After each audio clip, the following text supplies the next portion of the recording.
Hi guys, and welcome back to the channel Held Dominance. Anthony here. Please remember to like and subscribe, and also click that notification bell if you're enjoying what you're seeing and want to see more. Coming up, the NRL season concludes, and now we get ready for the post-season.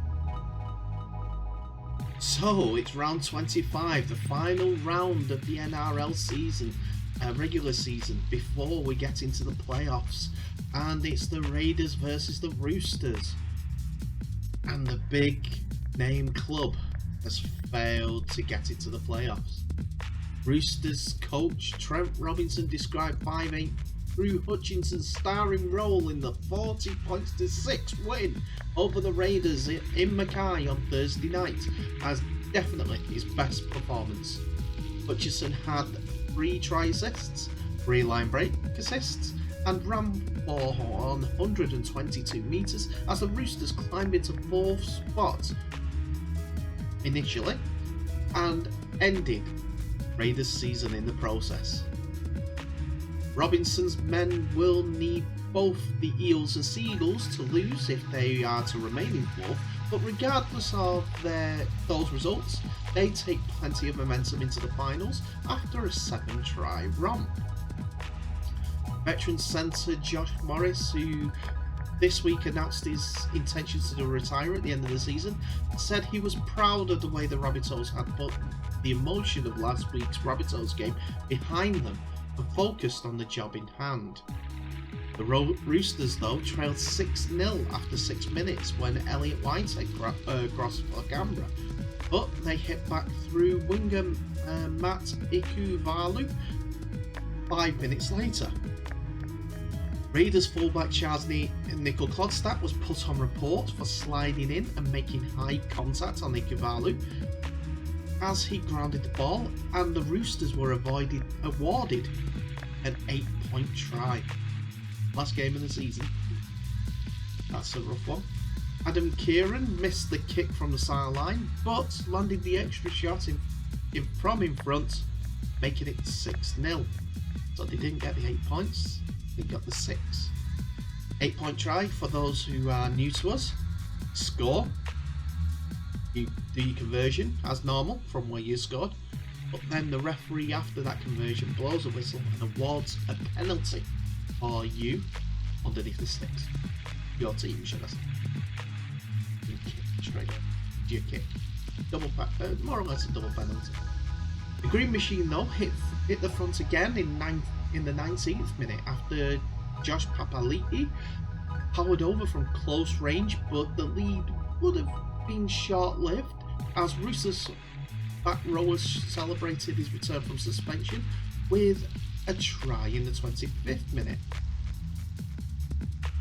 A blunder by Raiders winger Semi Valame then gifted the Roosters the lead as he climbed high and failed to collect a crossfield kick, and Kieran pounced on the ball to score.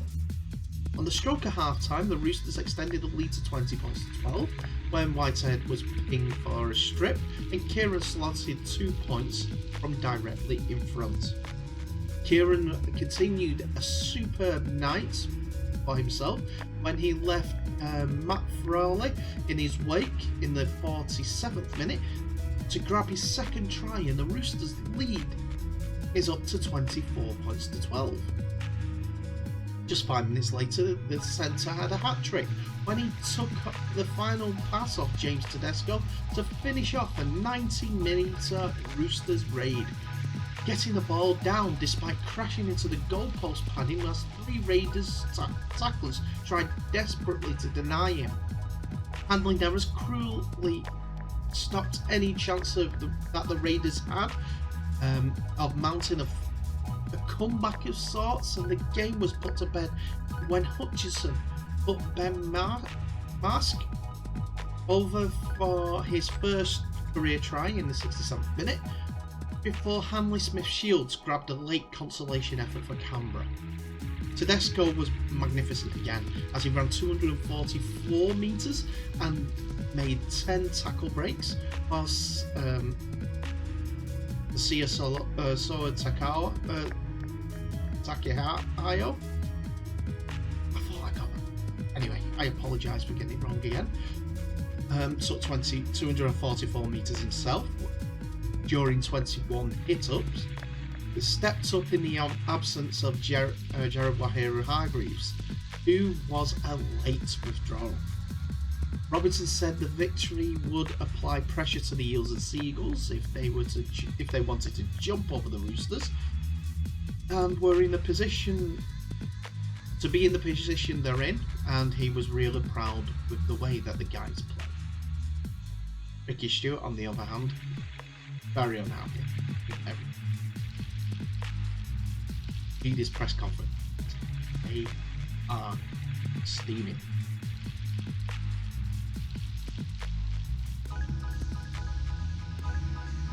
So now on to the Cronulla Sharks and Melbourne Storm game.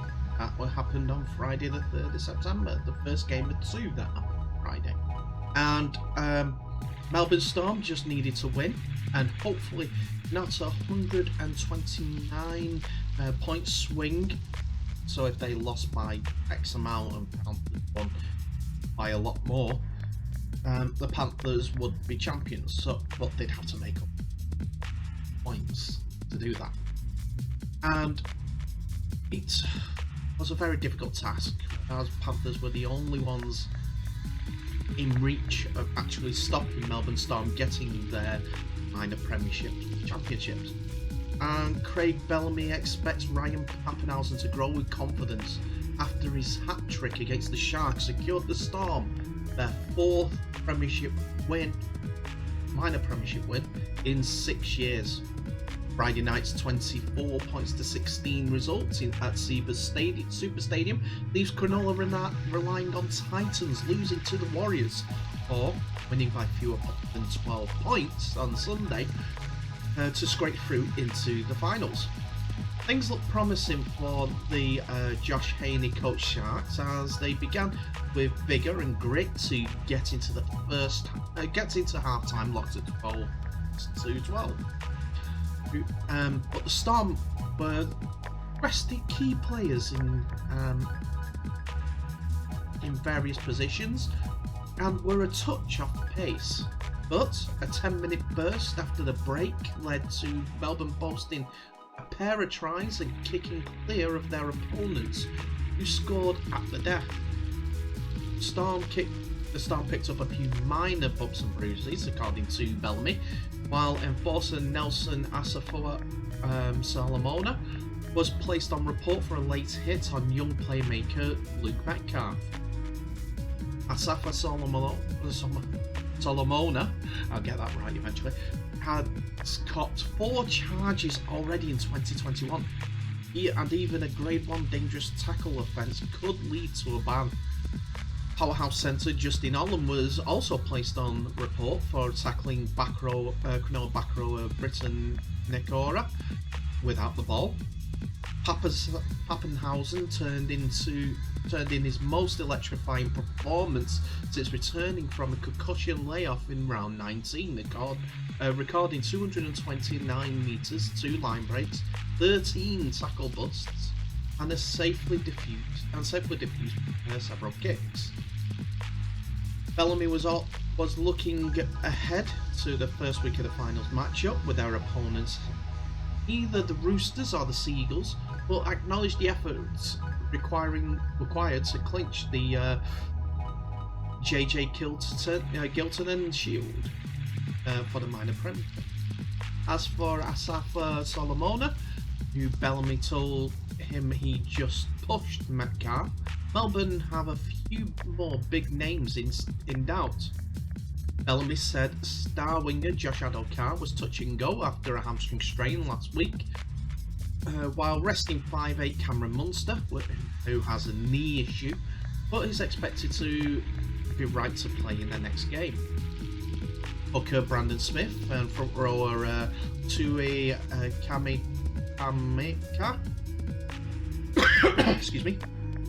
Kamika were given early marks after knocks, but Bellamy indicated they were just precautionary. He's having sewn up the top 4 berth a long way from home. Bellamy suggested the final series could reignite his side's hunger for winning the championship. Sharks winger Sione Katoa produced a pair of spectacular diving finishes to score a first half double and counter 4-pointers from Melbourne's Brandon Smith and Pappenhausen. But Marion Seve barged over in Melbourne's first set of the second half before Pappenhausen crossed twice more to seal the win.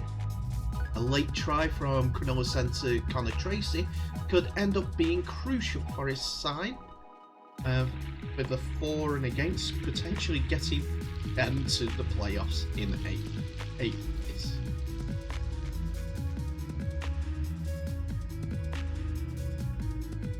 So, as it wasn't to be for the Penrith Panthers in the minor premiership race, Panthers coach Ivan Cleary, though, lauded the efforts of Brian Toto in just his second game back from ankle surgery, after his side finalised their preparations ahead of the showdown with South Sydney next week.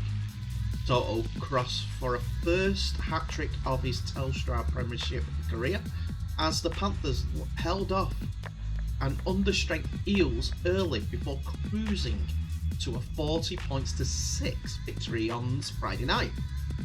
Penrith's left edge fired with 4 of 7 tries as Toto and Matt Burton combination clicked alongside Jerome Luai and Viliami Kikau in a performance that sets the side up nicely for the finals.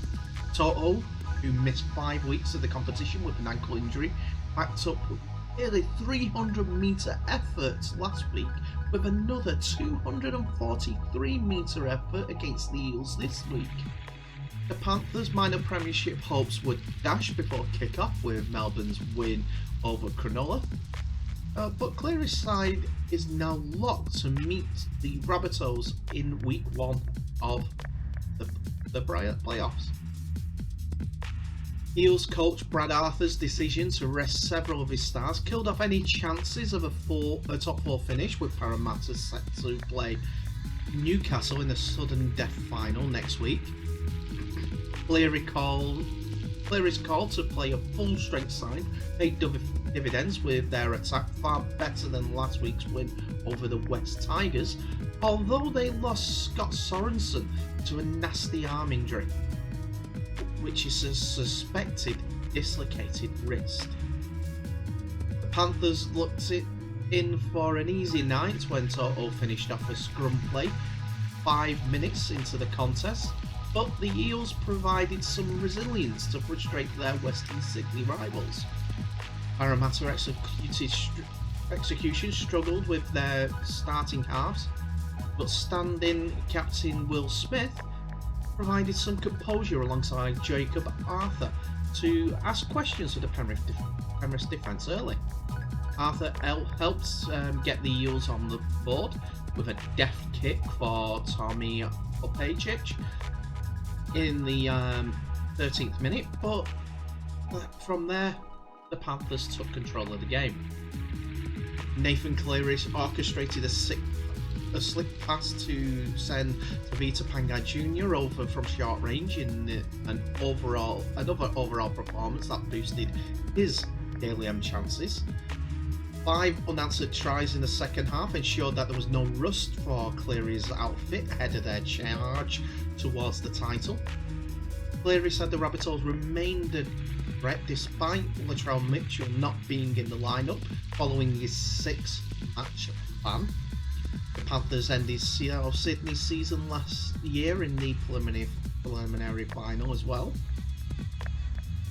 and Ivan Cleary made sure that he knows, and everyone knows, one man never makes a team.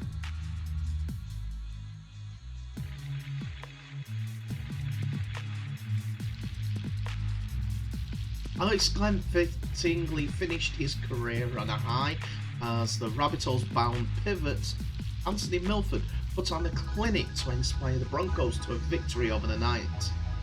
Injuries to prop Payne Haas, high ankle sprain, and a and hooker Jake Turpin, suspected fractured jaw, were the only downsides for Brisbane in their 35 points to 22 triumph at Suncorp Stadium on Saturday. Newcastle coach Adam O'Brien wasn't too concerned heading into the finals clash with the Eels, given he rested a slew of players, while David Clemmer is expected to overcome a rib cartilage injury. O'Brien benched star fullback Kalen Ponga and halfback Mitchell Pearce after 45 minutes to keep them fresh for next week. Brisbane led 18 points to 4 at half-time and went on with the job before the Knights found their rhythm and trimmed the margin. The afternoon was all about Captain Glenn, who entered retirement as the 4th most capped Brisbane player with 285 games. Coach Kevin Walters said the one club second rower, who debuted in 2009, typifies for me what a real Bronco looks like. After 7 seasons and a grand final appearance for the Broncos, it was also an emotional farewell for 5'8" Milford. The enigmatic playmaker looked unburdened as he produced 234 running metres, 3 line breaks, a try assist, a field goal and a try. While Walters opted not to keep Milford next season, he holds the 27-year-old Samoan international in high regard. Representative Xavier Coates, also among the departing group of the Queenslanders to join Melbourne in 2022. The Broncos are set to finish the season in 14th place with 7 wins, an improvement on the 3 victories they tallied in 2020. Well, to see a Red Hill resurgence on the horizon though. But Broncos forward Kobe Hetherington scored in the 5th minute to start that, after Coates knocked back a Milford's bomb to halfback Albert Kelly. Brisbane extended their lead as Milford and Kelly combined in a lead-up to Herbie Farnworth assisting veteran winger Corey Oates. It took some trademark Ponga brilliance to get the Knights on the board in the 27th minute, and the fullback pops up on the left edge and slinged a cut-out ball to Enari Tuala. The Broncos look to have responded with magnificent long-range try as Farnworth stripped away with a perfectly kicked head, but Tesse Nui was ruled to have bobbled the put down. The roles were reversed 5 minutes later, with Nui placing a grubber for Farnworth, who made no mistake of the grounding. Milford collected a parting gift in the second half, sending Farnworth through a gap and backed up to touchdown. Starford Ta'oa's try for Newcastle was cancelled out by an intercept effort from promising Broncos rookie Selwyn Buckobo. Jack Johns on the 63rd minute and Chris Randall on the 66th minute crossed to keep the Knights in touch, but Milford's field goal sealed the win. All effort until the end. Glenn came up with a crunchy cover tackle on Pasamic Solo even to save a try. The revered leader was met with an emotional embrace from his teammates at full.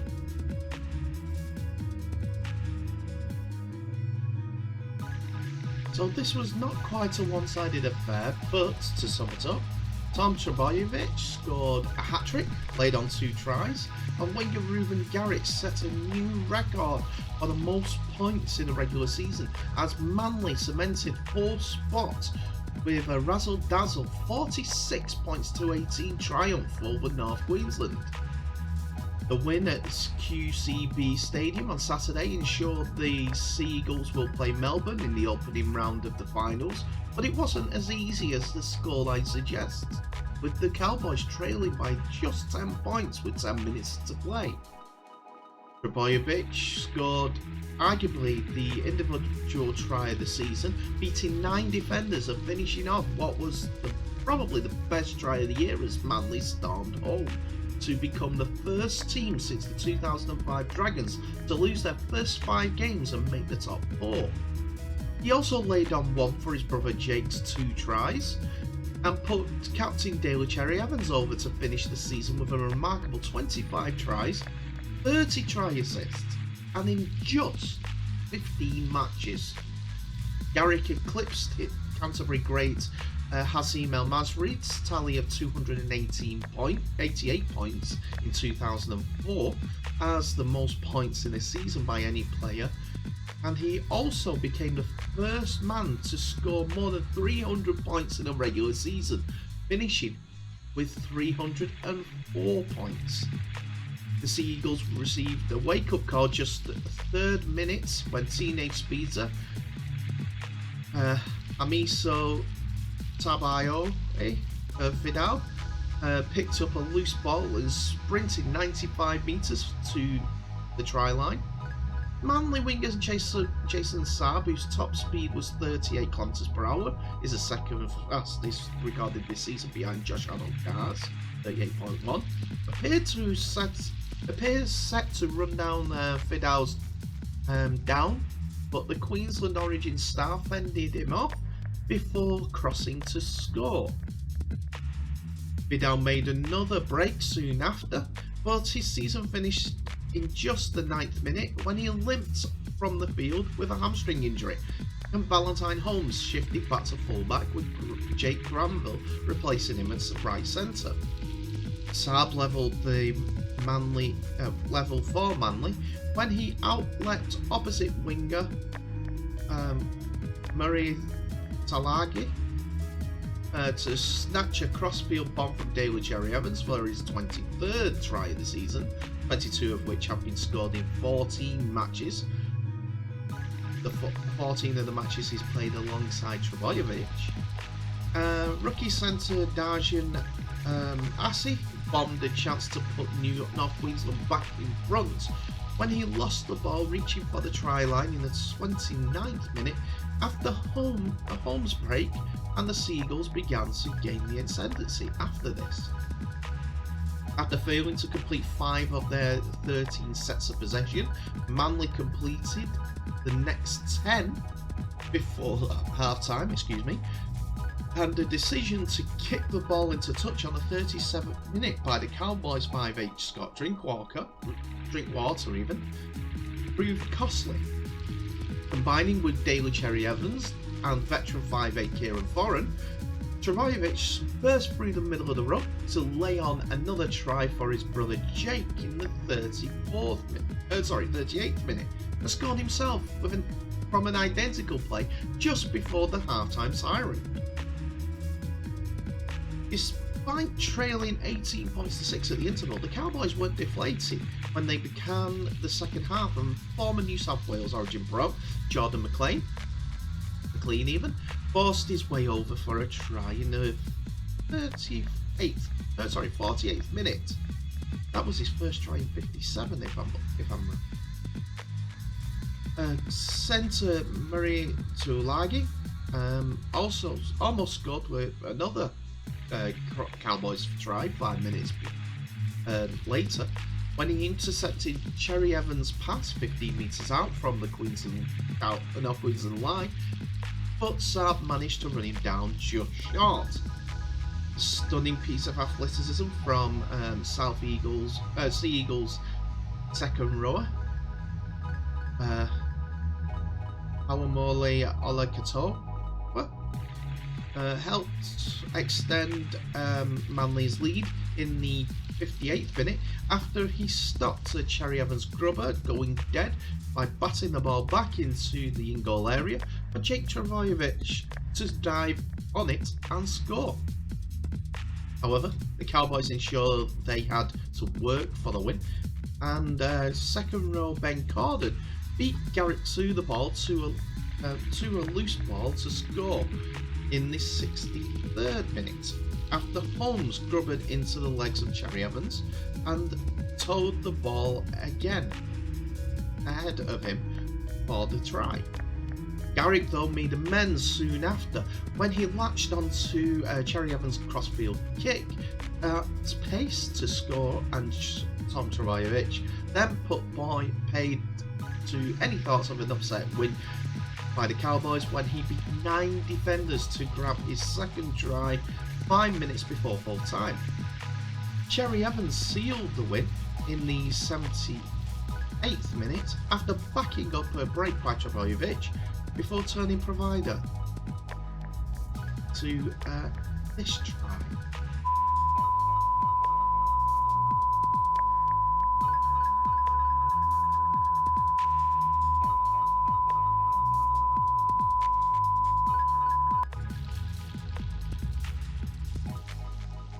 When Bennett was caging tight-lipped about who will pick at fullback for South Sydney's first up finals clash at Penrith after his side staved off St George Illawarra on Saturday, with Latrell Mitchell's season over due to suspension, Blake Tarfey wore the number 1 jersey for the 20 points to 16 win at the Sunshine Coast Stadium.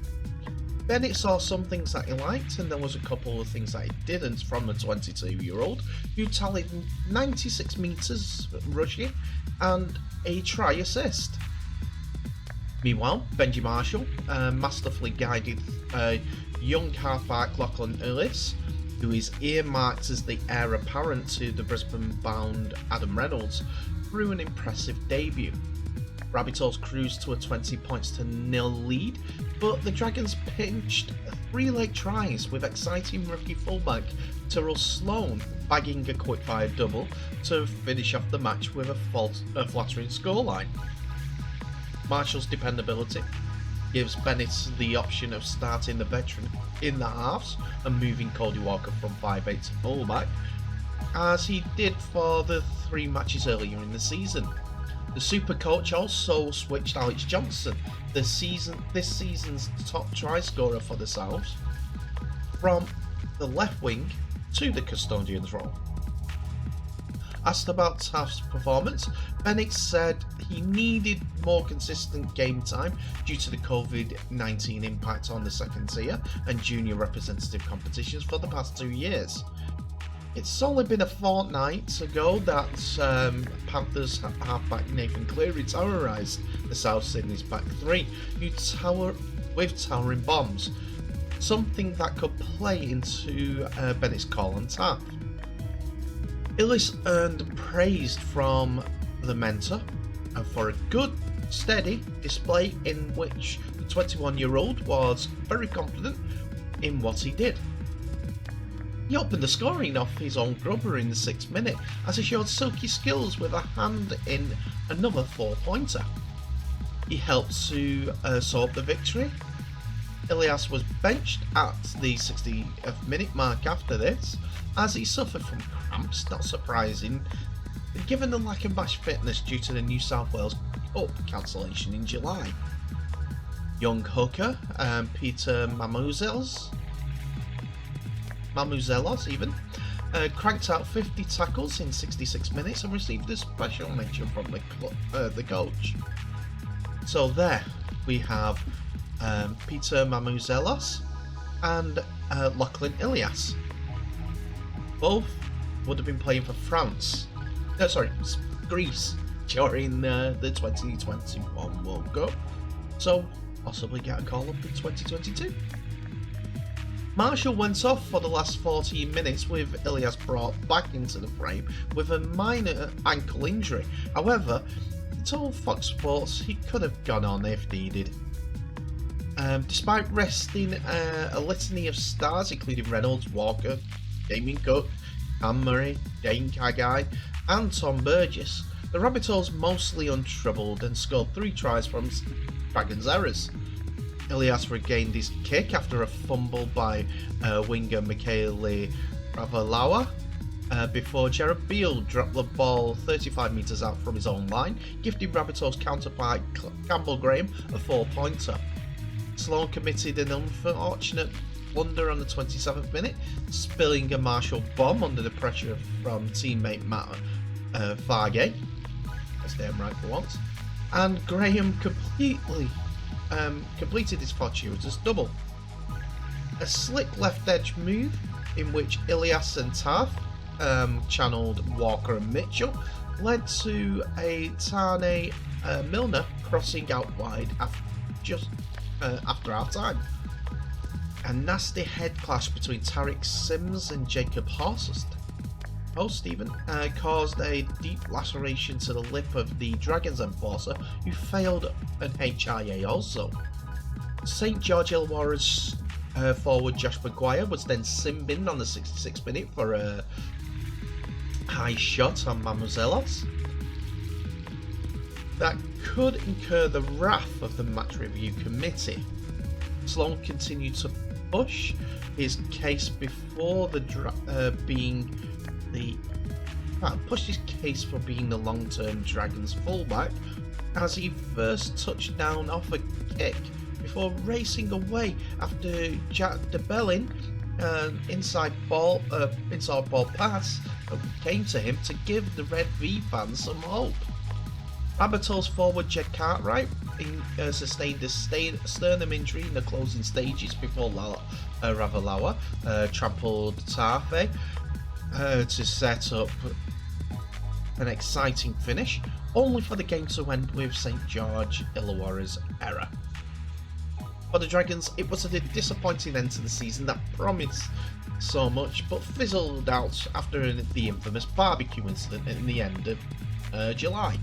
Well, the early July. The team has gone on to lose every match since then, slumping to a club record 8 straight defeats.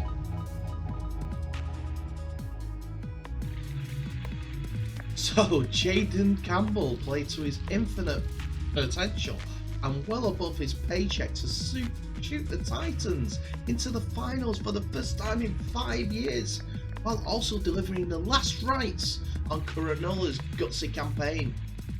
Campbell's 5-star 2-try showing in a record 44-0 rout of the Warriors came as the Kiwi side went down fighting in all the wrong ways, losing 3 players to sin bins as their 2021 season ended in the series of scuffles and not much else. Campbell flourished with some flair as his old man and club father Preston pushing the Gold Coast past the 11-point winning margin, needing to pinch 8 spots from the Sharks. Given he remained on a bargain basement development deal until last year, when he was tied down with an upgraded extension, Campbell's surprise starring role has come at a real steal. Just 21 and tipping the scales at 77 kilos, or more than Preston in his pomp, Campbell punched well beyond his weight to help secure a sudden death bout with the Roosters next Saturday. A 16-0 halftime lead had the Titans already in the top 8.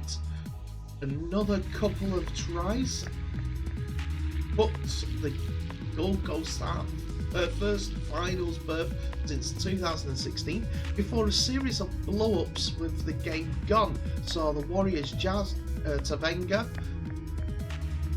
Kane Evans and Matt Lodge all sin-binned. Titans prop Jared Wallace was sent on his way too for what was at one point a 12-on-10 contest.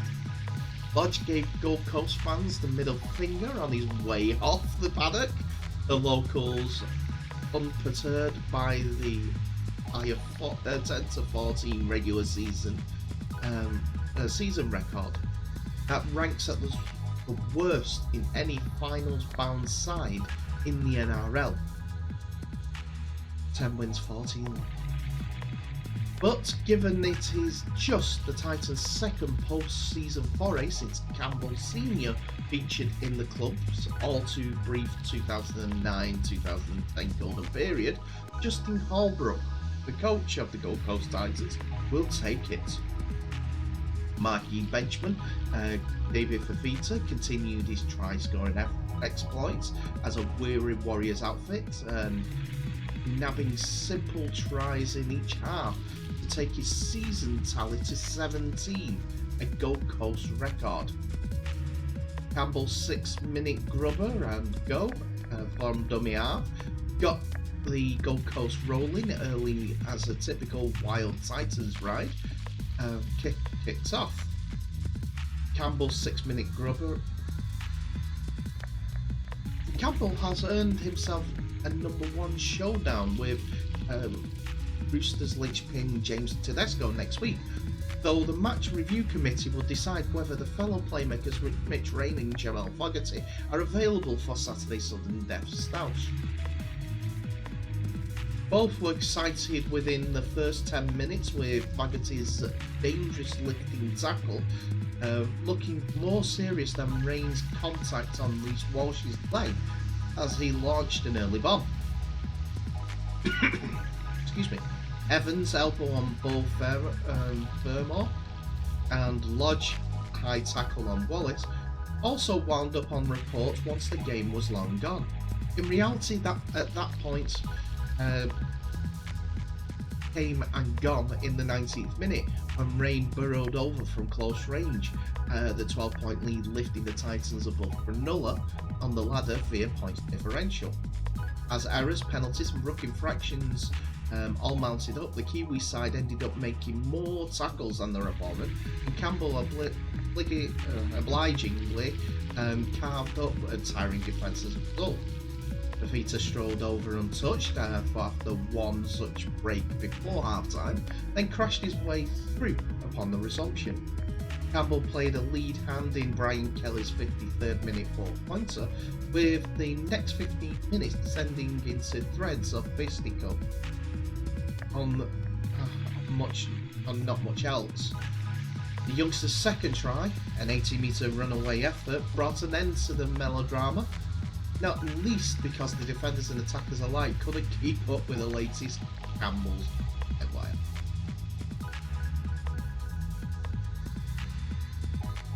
The Bulldogs farewelled a cohort of departing players in style, thrashing a sorry West Tigers outfit 38 points to 0 in the final game of the regular season. Stormbound fullback Nick Meaney was superb in his final game in blue and white, while long-serving centre Will Hapuate finished his Belmont career on a high, along with Dylan Napa and Siona Katoa. Coach Trent Barrett was delighted the outgoing players got to finish on a positive note and praised the entire squad for maintaining their effort despite many of them not being around next season.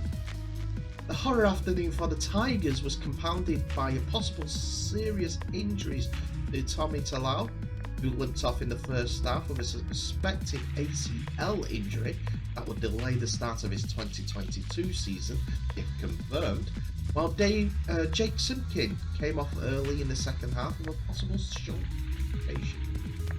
Injuries aside, the team looked clueless in attack and did next to nothing at the admittedly staunch Bulldogs defence in what was the lowest point of a forgettable season for the Tigers. What the Dogs lacked in creativity, they more than made up in efforts and physicality, cashing in on a plentiful of Tiger mistakes and racking up the biggest score and win of the season. The Bulldogs made a habit of completing well, but still struggled to score points, but they flipped the script to start round 25, making a stack of unforced errors early in the game, yet taking a 16-0 lead into half-time. Those errors put them under a heap of early pressure, but they turned away a glut of repeat sets on their own line and went down the other end to score easily as Meaney ran over the top of Luke Brooks in the 10th minute. When standing fullback Zach Sini dropped a bomb on his own line from the following set, Jake Avarello scooped up the loose ball to make it 10-0. Aaron Shuck very nearly extended the lead soon after, but couldn't quite ground an Avarello grubber that was a touch too heavy. Talau's 18th minute injury forced a reshuffle with Sini going to the wing and Nufaluma to fullback, and Luciano Leilua to the centre. Nefaluma's difficulty cleaning up a grubber gave the Dogs another attacking set. Around the half our mark with Meany cutting through out wide. An awful mix-up under a high ball between Sini and Nufaluma, heading the Dogs and handed the Dogs another simple try, with Hetherington unable to believe his luck as he planted down for his first try in his NRL career. Leilua was sin-binned for being offside on back of multiple simple infringements in the 66th minute, with Brandon Wakeman's long ball putting Corey Allen over untouched moments later. Sean Bloor joined Leilua in the bin for a late contact on Katoa that also left him on report, with Avaloa quickly crossing again against the 11 men defensive line, and Hapoate kicking the first goal of his career to ice the win.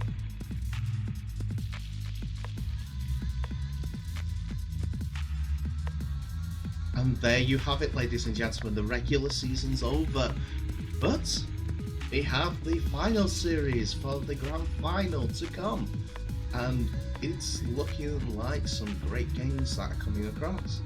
We have on Friday the Storm versus Manly, Saturday the Roosters versus the Titans, Saturday as well we'll see the Panthers versus the Rabbitohs, my possible game of the round, as Storm Manly might be a bit more one-sided than you think.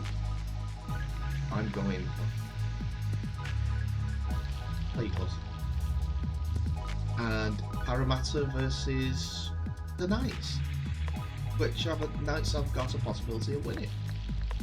The one has some games. So this is week one's fixtures. So what I want you to do is tell me in the comments below who you think is going to win each of these games. It's Storm, Manly, Roosters, Titans, Panthers, Rabbitohs, Eels, Knights. Tell me who's going to be the grand finalists as well, because that would be a good pick. I'm going to tell you I've got Panthers winning it outright, but I'm not going to tell you who I've got playing finals. Feel that at a later date. But in the meantime, thank you so much for watching. Please continue to like, subscribe and comment on all these videos. I also want you to remember the message: respect the ref. Need you to respect them. Need all players respect, as we need them. I'll just say all the best, stay safe, and I'll see you in the next video.